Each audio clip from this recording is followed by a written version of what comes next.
우리 한국인들은 이 대부분 자기 집에 족보를 가지고 있습니다. 오늘 이 족보 이야기부터 좀 해보려고 했는데요. 이 족보라는 것은 한 족속의 계통과 혈통을 밝혀놓은 책입니다. 다른 말로 하면 나는 나의 조상이 누구이며 어디로 온 사람인가를 알게 해주는 책입니다. 저는 이 족보와 관련해서 좋지 않은 기억을 가지고 있습니다. 돌아가신 저희 선친께서 술만 드시면 종종 우리 형제들 다 불러놓고, 그때는 이제 어렸을 때 어린 형제들을 불러놓고, 너희는 무슨 장씨냐? 저는 인동장씨거든요. 하여튼 이 귀에 못이 박히도록 들었어요. 너희는 무슨 장씨고 조상은 누구이고 그 조상의 몇 대 손이다. 정말 치중 강연, 그러니까 아버지 술 드시고 치중에 하는 이 강연을 얼마나 들었는지 모릅니다. 그래서 이 족보에 관한 치중 강연을 들으면 조상에 대한 긍지가 생기는 것이 아니라 고통스럽게 느껴졌습니다. 또 시작이구나. 긍지가 아니라 고통을 느꼈던 기억이 있습니다. 그런데 더 큰 고통은 저희 가까운 선조들의 호와 이름을 외우고 대답해야 되는 것입니다. 옛날 분들은 이름만 있는 것이 아니라 이름을 함부로 부를 수 없으니까 이름 대신에 부르는 호가 있었어요. 그러면 몇 대 조상의 호는 뭐고 이름은 뭔가, 이것을 외우고 대답해야 되는 겁니다. 근데 만일에 모르거나 틀리면 야단 엄청 맞았습니다. 무슨 전쟁 나는 줄 알고 말이에요. 무슨 쌍놈인 줄 알고 말이에요. 엄청나게 야단 맞았습니다. 그래서 저는 족보 그러면 굉장히 기억이 안 좋습니다. 근데 이 안 좋은 족보에 관한 기억이 예수님 믿고 성경 읽다 보니까 다시 이게 드러나게 됐어요. 왜냐하면 예수 믿고 창세기부터 쭉 읽어가기 시작하는데 성경 안에 족보가 너무 많이 나오는 거예요. 그렇지 않아도 성경이 어려운데 이 족보 이야기를 만나게 될 때 굉장히 기억이 안 좋은 적이 있었습니다. 저는 성경을 처음에 읽었을 때에 이 성경 족보를 만났을 때 저희 장씨 족보를 대하는 것보다 더 고통이었습니다. 그 이유는 거기에 나오는 사람들이 첫째는 한국 사람들이 아닙니다. 무슨 강감찬, 이순신 이런 사람들이 아닙니다. 방금 읽었잖아요. 발음도 잘 안 되는 도갈만지 뭔지 뭐 이름도 너무 어려운 이름들, 너무 이름들이 생소했습니다. 더 나아가서 그것을 왜 써놓았는지 쉽게 알 수 없었기 때문에 고통스러웠습니다. 성경에 대한 이해가 많지 않은 분들은 저와 같은 경험을 하셨을 것입니다.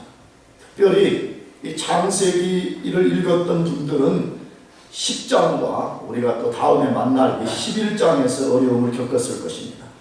창세기에서 만나는 최초의 족보이기 때문에 그렇습니다.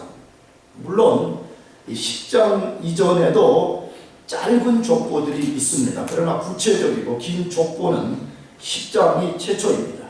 그렇다면 이 어렵게 느껴지는 족보를 기록한 목적이 무엇일까 하는 것입니다.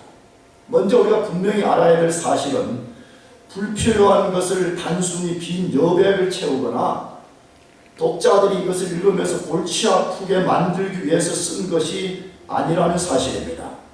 창세기에서 천지 창조 사건을 기록할 때 한 장을 기록했습니다. 우리가 이미 읽었죠. 물론 뒤에 2장부터 이렇게 쭉 있지만 그것은 다시 한번 그걸 재설명하는 것인데 천지 창조 사건을 창세기 한 장에 할애했습니다. 근데 오늘 읽은 10장의 족보도 몇 장을 할애했어요?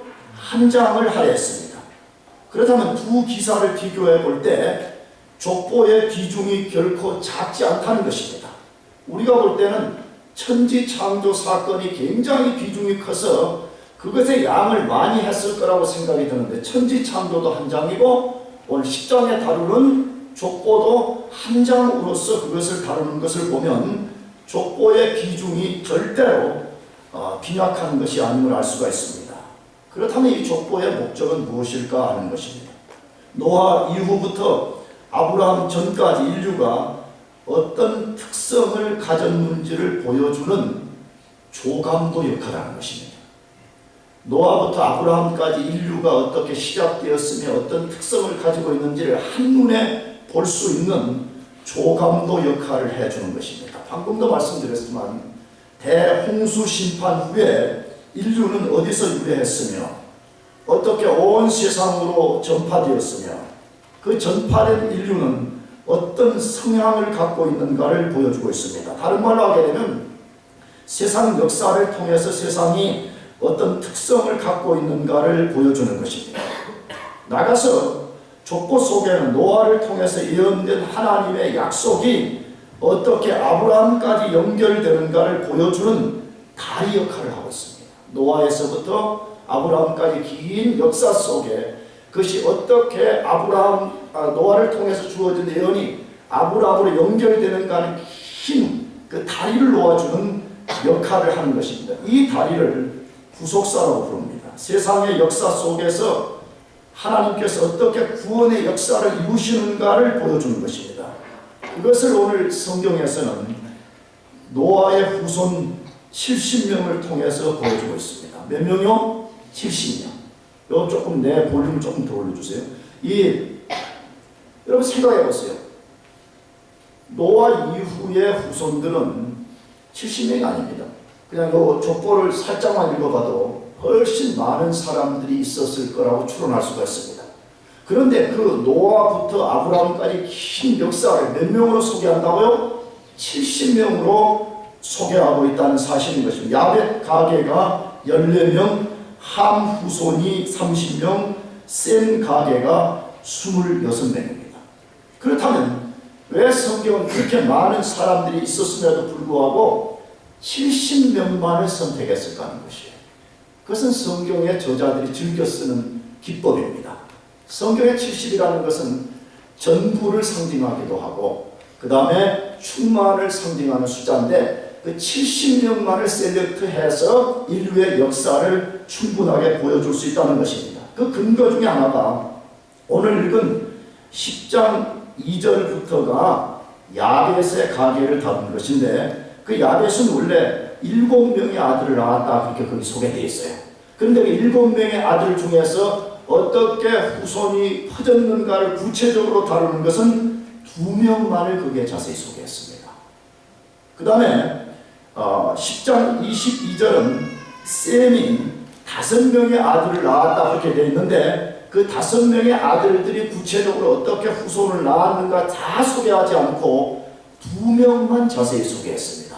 여러분 이것이 성경의 기법입니다. 그래서 여러분들이 혹시 창세기 처음 읽다 보면 가인이 아벨을 쳐 죽였는데 그럼 그 가인은 어디서 또 결혼했냐? 질문 많이 생기잖아요. 성경은 거짓말이다 이런 식으로 하는데 여러분 성경은 다시 말씀드려요. 하나님 자신의 계시를 전달하는데 필요한 것만을 셀렉트해서 선택해서 우리에게 전달하는 기법을 쓰고 있기 때문에 그 모든 것을 다 다룬 것이 아닌 것입니다. 그렇다면 이 족보에 나타난 인류의 특성은 무엇인가 하는 것입니다. 인간들은 어떠한 특성을 갖고 있는가 하는 것입니다. 첫째로는 인류는 하나님과 연결된 한 조상으로부터 유래했음을 증거하고 있습니다. 우리 인간들은 하나님과 밀접한 관련을 가진 한 조상으로부터 유래했다고 증거하고 있습니다. 그것이 창세기 10장 1절과 32절인데 우리 같이 한번 읽어보겠습니다. 노아의 아들 셈과 함과 야벳의 후예는 이러하니라. 홍수 후에 그들이 아들을 낳았으니 이들은 노아의 자손의 족속들이요 그 세계와 나라대로라. 홍수 후에 이들에게서 땅에 열국 백성이 나뉘었더라. 자, 이 말씀을 보면 대홍수 심판 후에 인류가 누구를 통해서 어떻게 세상에 전파되었는가를 보여주고 있습니다. 누구를 통해 시작됐다고 그러죠? 노아를 통해서 시작되었다고 소개되고 있습니다. 노아는 새 인류의 대표자였고 제2의 아담이었던 것입니다. 그리고 노아의 이 세 아들인 셈, 함, 야벳을 통해서 온 세상의 인류가 전파되었습니다. 노아의 세 아들을 통해서 온 세상에 언어가 나누어지고 종족이 나누어지고 지역이 나누어지고 나라가 갈라지는 그런 일들이 생겨났다라고 말씀하고 있습니다. 그래서 10장은 이 세 아들들의 후손들을 각각 한 패러그래프씩 설명을 다 한 다음에 제일 마지막 보면 커멘트를 해놨어요. 그것이 5절과 20절과 31절에 나와 있는데 이렇게 되어 있어요. 각기 방언과 종족과 나라대로였더라 라고 결론 짓습니다. 그러니까 어떻게 인류가 시작되었습니다. 어떻게 인류가 전파되었는가를 성경이 보여주고 있는 것입니다. 따라서 이 10장에 족보가 없었다면 홍수 심판 후에 인류가 어떻게 오늘날까지 전파되었는가를 알 길이 없는 것이죠. 그렇다면 인간들은 온갖 추측을 할 수 있을 거 아니에요. 무슨 신화에서 말하는 것처럼 뭐 이렇게 왔다, 뭐 진화론에서 말하는 것처럼 이렇게 저렇게 왔다라고 말할 것입니다. 그러나 창세기 10장을 읽어보게 되면 인간은 홍수 심판 후에 정확하게 누구를 통해서 어떻게 이 세상에 퍼졌으며 심지어 우리가 완벽하진 않지만 우리 한국인, 오늘 우리는 어디서 왔는가까지를 알 수 있도록 여기에 소개하고 있다는 사실인 것입니다. 여러분, 이 사실을 통해서 무엇을 배울 수 있습니까? 다시 말씀드립니다. 인류는 절대로 신화나 진화론에서 말하는 것처럼 만들어진 존재가 아니라는 것입니다. 제가 창세기를 처음에 강의할 때 진화론 거짓말이라고 막 그랬더니 몇몇 성도들이 말도 안 되는 설교를 목사님이 한다라는 식으로 막 반발감을 일으켰다는 걸 내가 들었어요. 여러분, 우리는 진리를 쫓는 사람들입니다. 믿습니까? 내가 대학교 친구들하고 자주 상담할 때 많이 이야기해. 대부분의 학생들은 중학교 때부터 한 번도 졸지 마라. 종빈이, 앞에서 졸면 어떡해. 비디오 때문에 내가 세게 말할 수도 없네.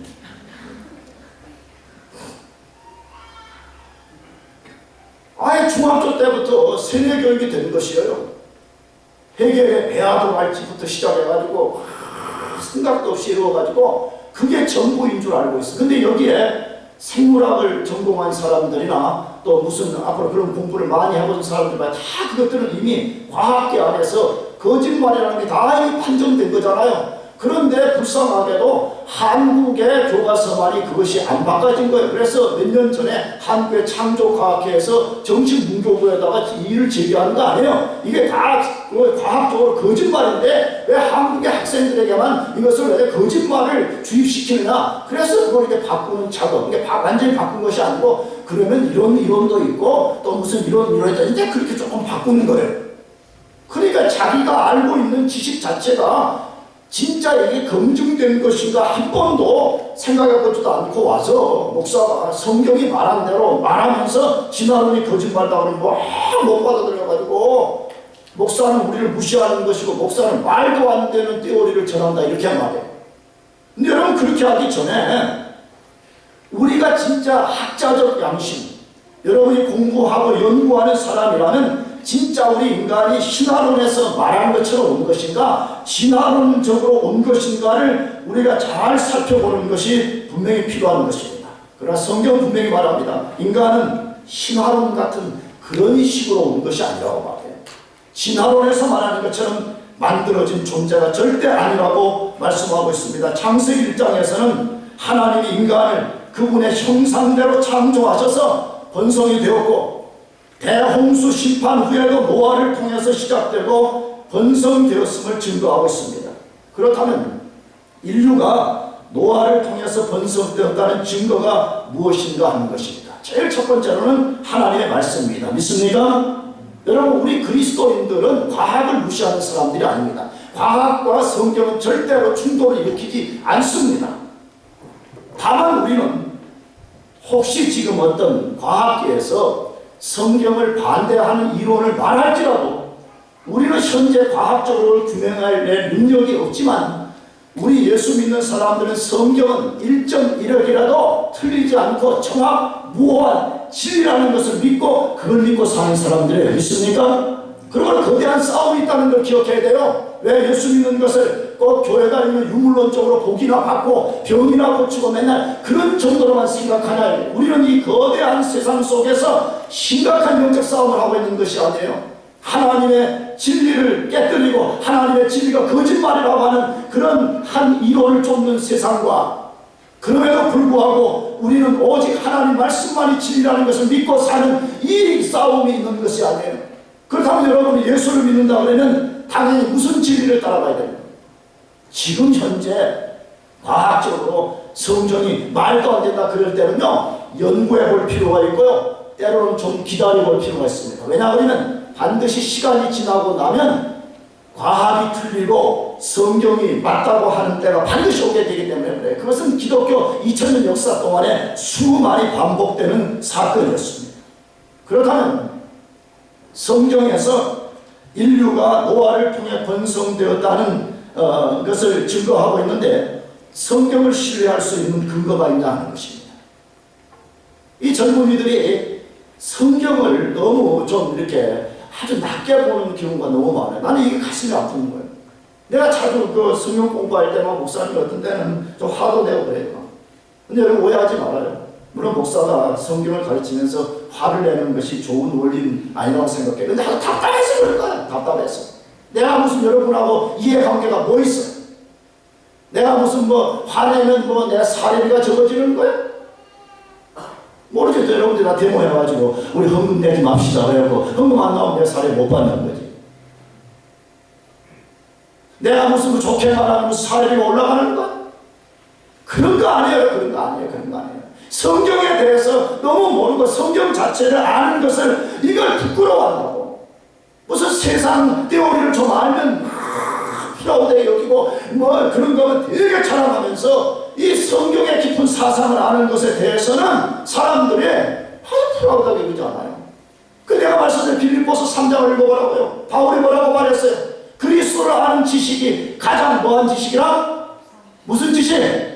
가장 고상한 지식이라고 말했잖아요. 가장 위대한 지식이라 이 말이에요. 가장 고귀한 지식이라 이 말이에요. 그렇다면 우리가 마땅히 성경을 깊이 알고 성경이 말하고 있는 것을 우리가 절대적으로 신뢰해야 되는 것입니다. 그렇다면 성경을 신뢰할 수 있는 근거가 있냐는 것이에요. 성경이 정말 그렇게 중요하고 성경이 진리라면 우리가 성경을 신뢰할 수 있는 근거가 있냐는 것이에요. 오늘 창세기 10장에 소개된 인종, 지역, 어느 나라의 분포가 오늘날 연구에 의해서 발견된 인류학, 지리학, 언어학, 정치학의 관점에서 틀리지 않고 정확히 일치한다는 사실인 것입니다. 잘 보세요. 방금 언급한 인류학, 지리학, 언어학, 정치학은 창세기가 기록될 때는 아직 그런 학문들이 등장하지 않았어요. 그런데 그 한참 수세기 후에 인간들이 이제 이런 학문들을 발전시켜가지고 그런 학문에 근거해서 이제 역으로 추적을 해가는 거죠.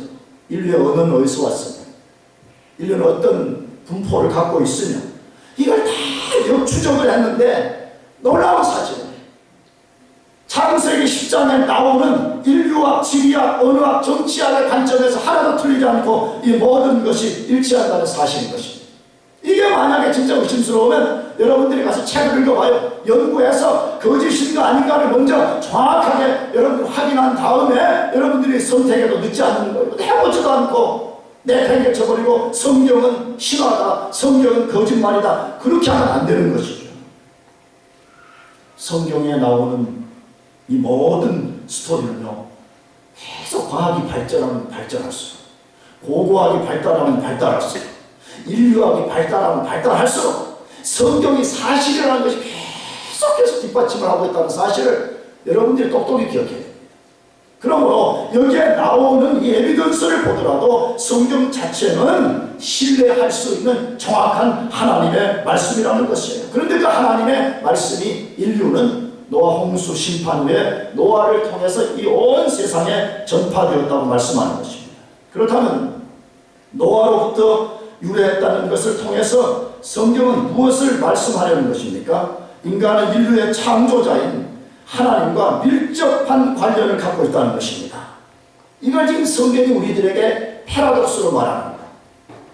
노아로부터 인류가 온 것을 너희가 보고 있냐? 그렇다면 너희 자신을 역으로 거슬러 올려가보라는 거예요. 너희가 우리 조상, 그 다음에 그 조상 계속 역으로 거슬러 올라가면 궁극적으로 어디에 도달하는가를 잘 보라는 것입니다.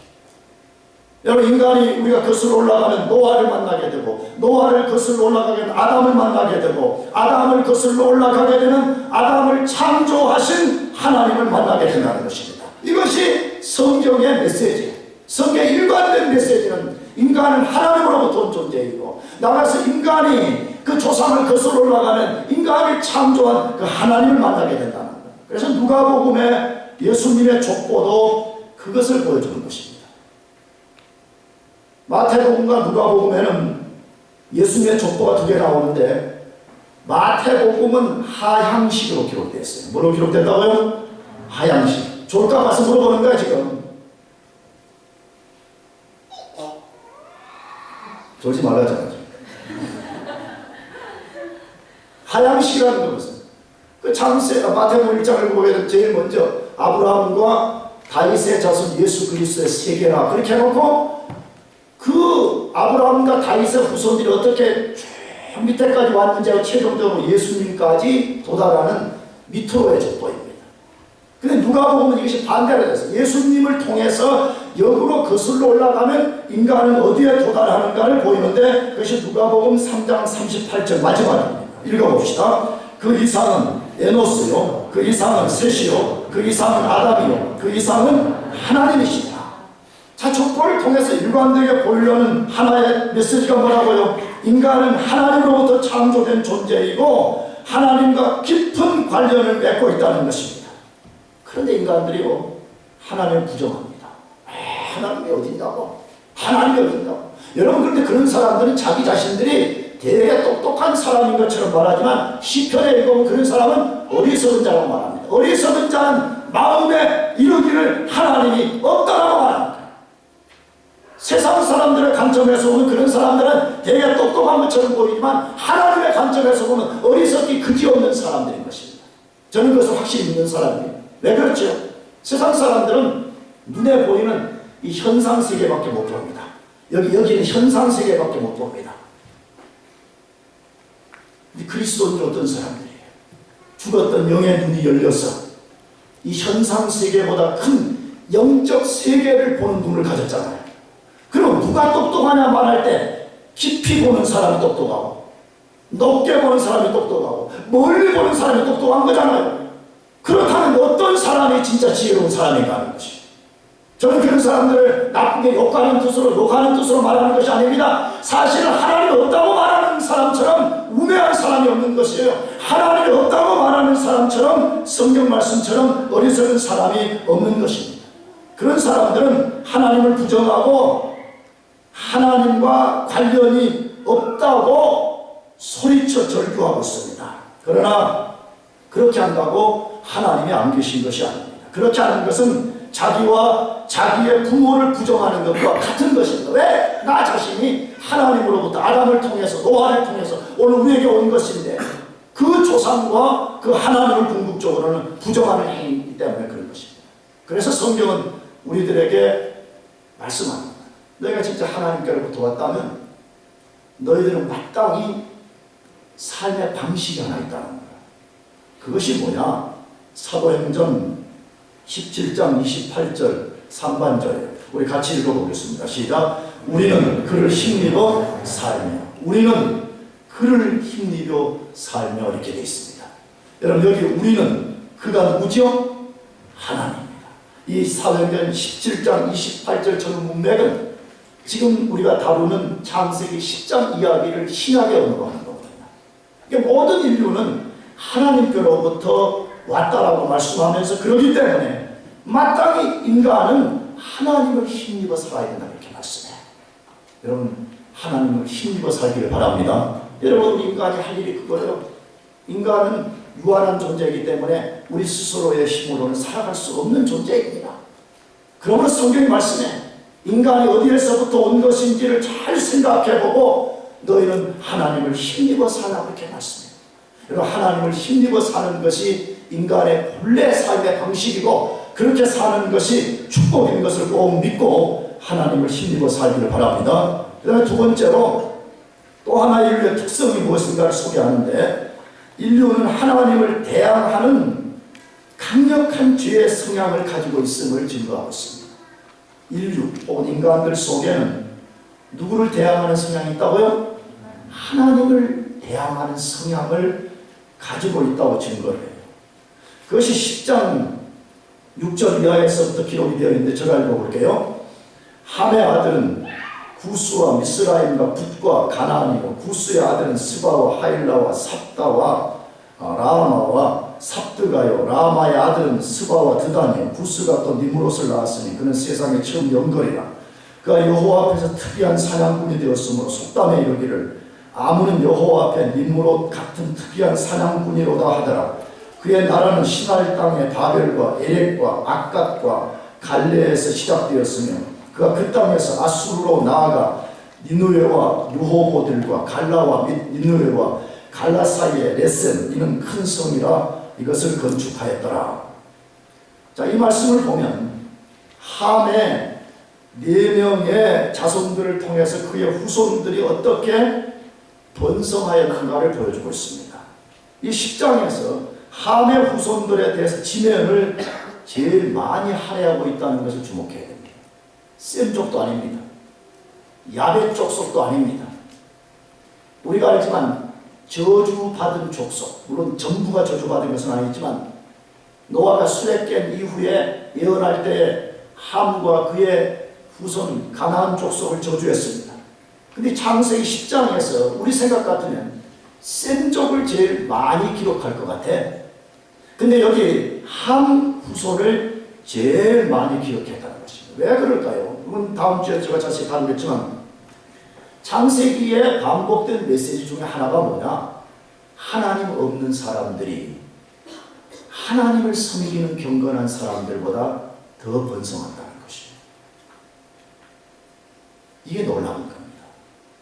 이걸 이해하지 못하면 그리스도인들이 종종 낙심하는 것이에요. 하박국처럼 말해요. 하나님 어찌하여서 바벨론 같은 악한 인간들이 율법이 없는 인간들이 어디가 더 잘되냐 이거예요. 그러니까 목적이 어떻게 매일 새벽 기도하고 매일 하나님 의지하고 매일 언약에 근거해서 살겠다고 하는 우리들은 하는 것이 잘 안 됩니다.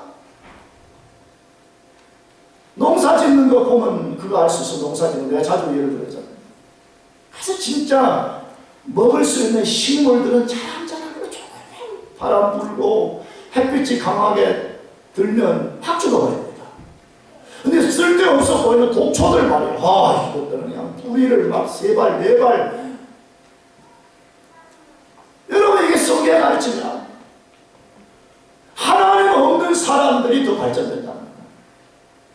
그게 성경의 관점으로 사람들을 보고 성경의 관점에서 하나님의 역사를 보지 아니하면 우리 인간들이 낙심하게 된다는 것이에요. 나가서 함의 족속들을 더 많이 소개하는 이유는 장차 이들이 셈족의 후예들과 어떤 관련을 갖게 되는가를 보여주기 위해서 성경이 많은 부분을 할애하는 것입니다. 이 성경 10장은 특별히 함의 후손 중에 니므롯을 주목하게 만듭니다. 누구라고요? 니므롯이라는 사람을 주목하게 만듭니다. 근데 이 니므롯은 두 방향성에서 아주 위험한 사람이었습니다. 그를 이렇게 소개합니다. 처음 영걸이고 여호와 앞에서 특이한 사냥꾼이고 그의 나라가 시날 땅에서 시작되었고 4개의 큰 도성을 건설하였다. 이것은 목사님이 약간 조금 각색해서 설명합니다. 다시 그 니므롯은 뭐라고 소개했다? 처음 뭐예요? 영걸이고 여호와 앞에서 특이한 사냥꾼이고 그의 나라가 시날 땅에서 시작되었고 4개의 큰 도성을 건설하였다. 왜 이것이 큰 위험을 나타내는 것인가 하는 것입니다. 이 니므롯은 단순히 짐승을 잡는 사냥꾼이 아니었습니다. 그래서 사람을 잡는 사냥꾼이었습니다. 사람을 짐승을 잔인하게 잡듯이 사람을 잔인하게 잡는 사람 잡는 사냥꾼이었습니다. 나가서 처음 영걸이라는 이 말을 어떤 성경에는 킹, 왕으로 번역한 성경도 있습니다. 선사시대, 아브라함 이전을 성경 고고학에서는 선사시대라고 말해요. 아브라함 이후부터 역사시대라고 해요. 왜 그걸 구분하느냐? 선사시대는 고고학적으로 쉽게 증명할 수가 없는 시대이기 때문에 그렇게 보여요. 선사시대 아주 오래전에 최초의 왕이 되어서 수많은 사람들을 거느리면서 자기 욕망을 성취하기 위해서 걸리적거리는 사람들을 무자비하게 죽여버리는 살인자였다는 것입니다. 더 나아가서 그는 하나님을 직접적으로 대적한 아주 위험한 사람이었습니다. 그가 세운 나라가 어디라고 했죠? 무슨 땅이라고 했어요? 신할 땅, 신할 땅. 바로 이 신할 땅에 그와 그의 후손들이 바벨탑을 쌓은 기초가 되었습니다. 앞으로 우리가 11장에서 보겠지만 바벨탑은 하나님을 대적하기 위해서 인간들이 쌓은 것이었습니다. 더 나아가서 그는 고대 당시에 4개의 도시를 세웠다 그렇게 되어 있습니다. 앞으로 제가 자세히 설교하겠지만 왜 4개의 도시를 건설했을까 하는 것입니다. 그것은 이 니므롯이 함의 후손으로서 하나님의 예언을 대적한 것입니다. 왜냐하면 가나안은 종의 종이 될 것이라고 하나님이 말씀했는데 니므롯은 그것을 알고 있었던 것 같아요. 그래서 마음속으로 하나님을 대적하는 것이에요. 하나님 당신의 뜻대로 되는지 아니면 내 뜻대로 되는지 보자는 것이에요. 당신 뜻대로 되지 않는다는 것을 내가 내 나라와 내가 내 도시를 건설하고 내 바벨탑을 쌓아서 내가 하나님 당신에게 똑똑히 보여주겠습니다. 여러분, 이것이 성경에 하나님을 대적하는 사람들의 하나같이 나오는 현상들입니다. 느부갓네살을 보시기 바랍니다. 다니엘서 2장을 읽어보게 되면 느부갓네살은 어느 날 꿈을 꾸었습니다. 거대한 금신상을 만났습니다. 근데 그 금신상이 자기라고 생각하는 것입니다. 내가 이렇게 강력한 왕이다. 그러므로 지금부터 이 거대한 금신상을 세워놓고 모두가 와서 절하고 나를 신이라고 칭하라 그렇게 했습니다. 그 속에 헤라도스가 있었지. 자기가 모든 것을 주관할 거라고 생각했어요. 근데 하나님이 너는 이제 소처럼 풀을 뜯어먹을 것이다. 너 나라는 망할 것이다. 금신상이 무너지는 것처럼 너 나라는 완전히 망할 것이라고 하나님 말씀하시고 바벨론을 사라져버렸어요. 근데 인간들이 이 하나님의 주권을 인정하지 못하게 될 때 니므롯 같은 그런 성향을 드러낸다는 것입니다. 무엇을 보게 됩니까? 인간의 죄악성과 세속성입니다.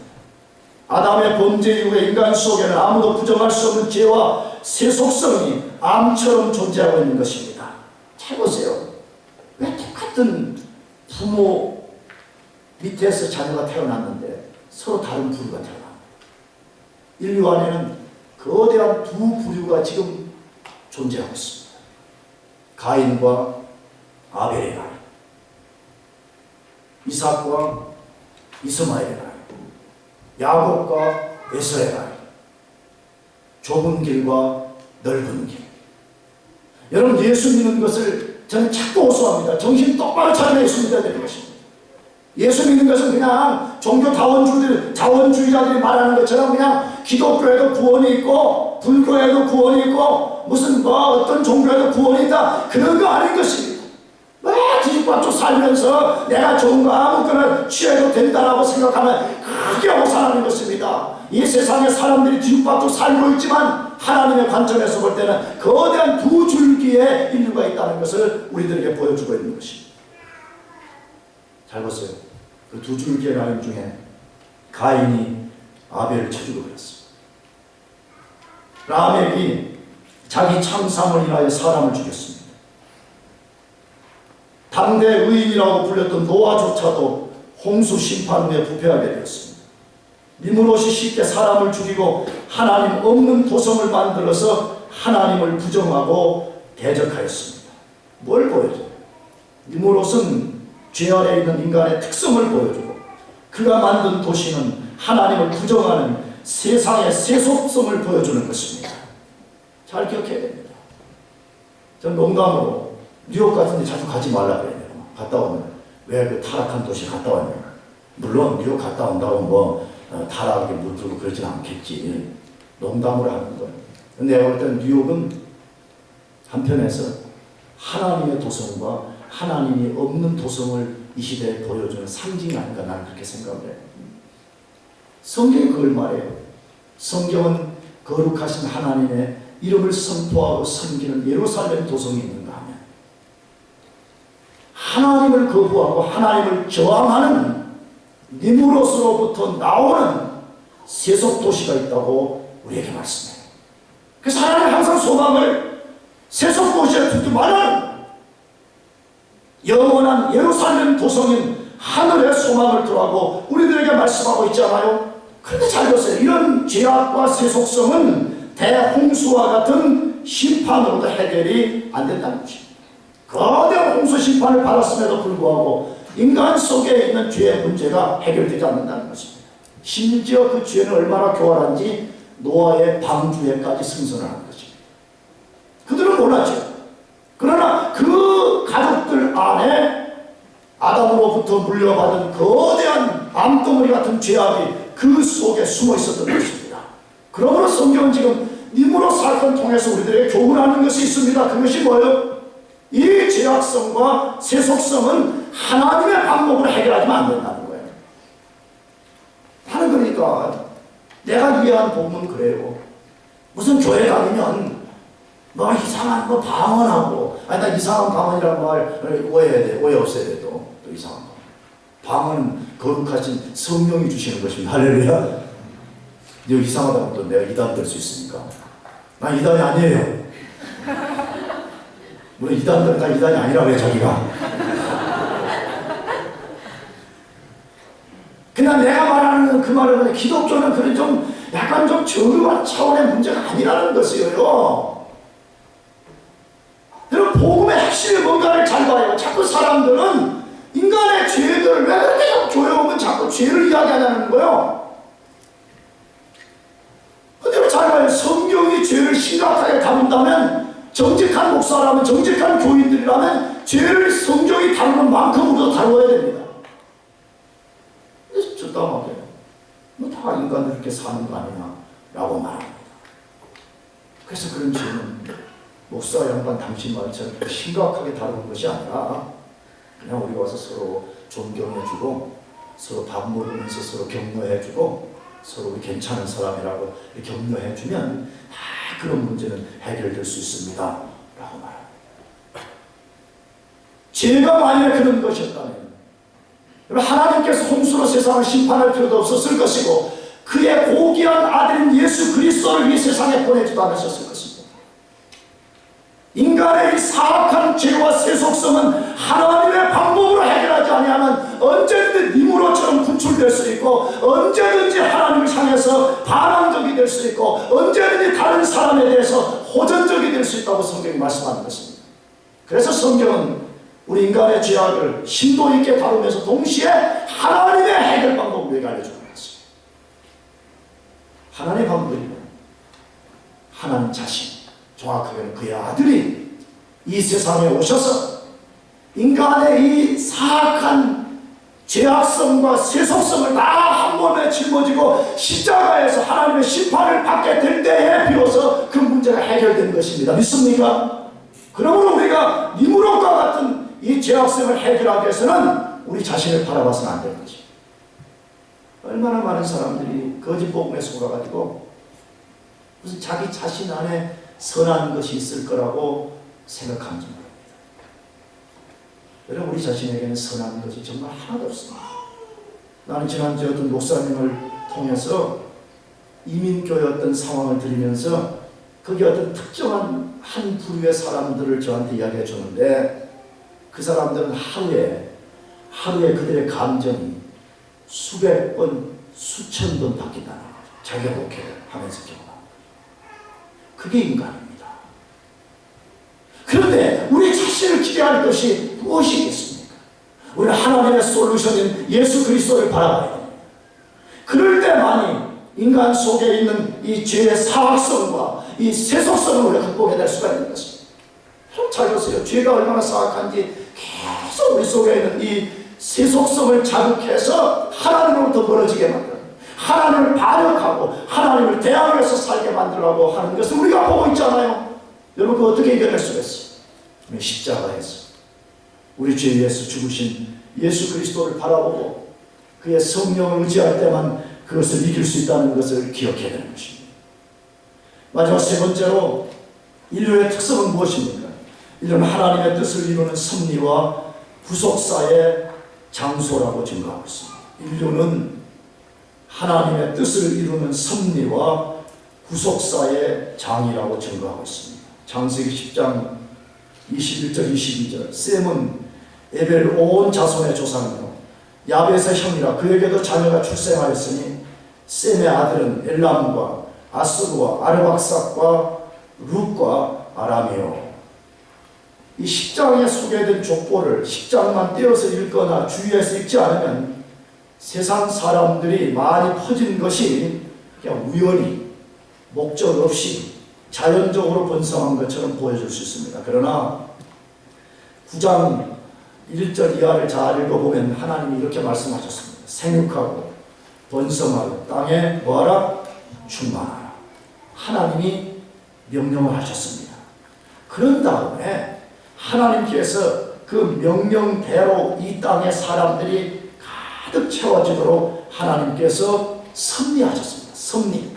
이 섭리라는 것은 자주 말씀드렸지만 하나님 자신이 세운 뜻과 목적을 성취하기 위해서 환경과 사람과 시간과 역사와 모든 것을 움직이는 것을 섭리, 프로비던스라 그렇게 말씀하는데 하나님께서 온 세상 안에 인류가 가득 채워지도록 하라고 명령하시고 그 명령을 따라서 하나님이 섭리하셨다는 것이에요. 그러므로 절대 인류는 우연하게 번성된 것이 아니라 하나님의 강력한 섭리의 역사를 따라서 번성되었다는 것입니다. 그것을 성경에서 증거합니다. 신명기 32장 8절 지극히 높으신 자가 열국의 기업을 주실 때 인종을 분정하실 때 이스라엘 자손의 수요대로 민족들의 뭘 정했어요? 경계를 정했다. 하나님이 모든 것을 주관하고 계십니다. 사도행전 17장 26절 인류의 모든 족속을 한 혈통으로 만드사 온 땅에 거하게 하시고 저 연대를 정하시며 거주의 경계를 뭐 하셨으니? 하나셨으니. 여러분 하나님이 하시는 일이 뭐라고 말씀해요? 하나님은 온 인류를 한 혈통으로 만듭니다. 한 조상으로부터 왔다는 것이에요. 여러분 믿으시기 바랍니다. 의심 없이 믿어요. 의심 없이. 나가서 그 인간들을 온 땅에 거하게 하시고 저 연대를 정하시고 거주의 경계까지 정했다 그렇게 말씀합니다. 이걸 풀어서 말하면 무슨 뜻이에요?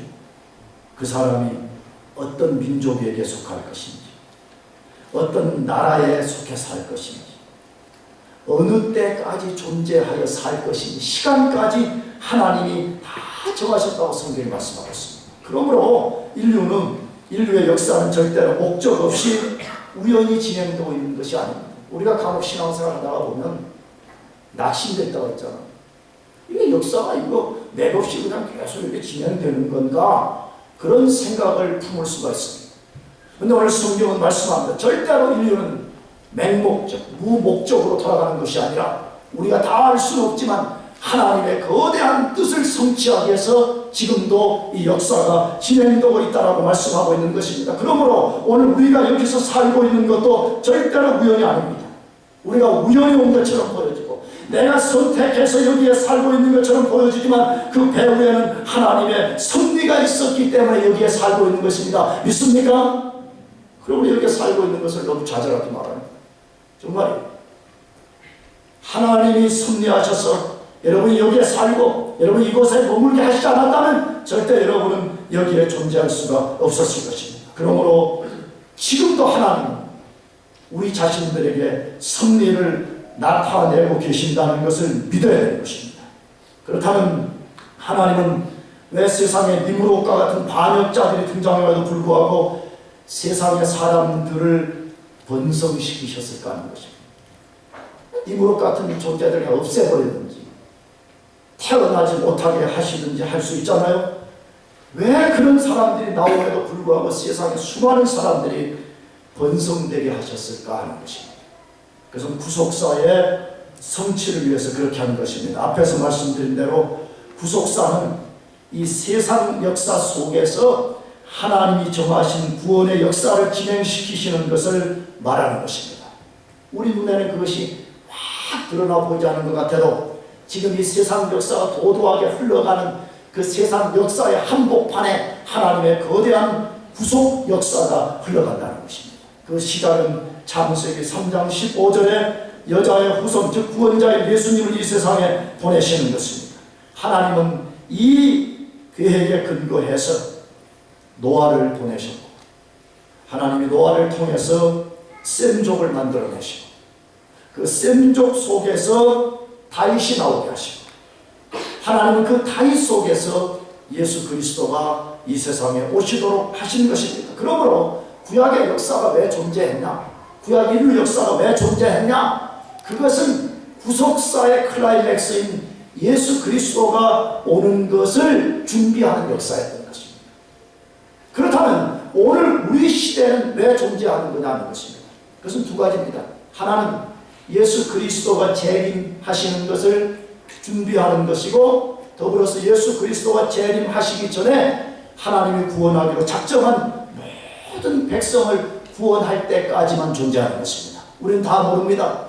하나님이 정한 사람이 누구인지 다 모르지만 하나님이 구원하기로 작정한 모든 백성이 다 구원받게 된다면 그때 예수 그리스도 오실 것이고 이 세상은 종지부를 찍게 될 것입니다. 그래서 이사야 14장 26절에도 말씀합니다. 이것이 온 세계를 향하여 정한 경영이요 이것이 열방을 향하여 편 손이라. 하나님이 그렇게 역사를 계획하시고 지금 준비하고 계신다고 말씀하고 있습니다. 그러므로 비록 세상이 죄로 인해서 혼란스럽고 위험해 보이지만 그 속에서 여전히 하나님의 구속 역사가 거대한 강물처럼 흘러가고 있다는 사실을 믿고 여러분들이 항상 섭리의 역사관을 가져야 됩니다.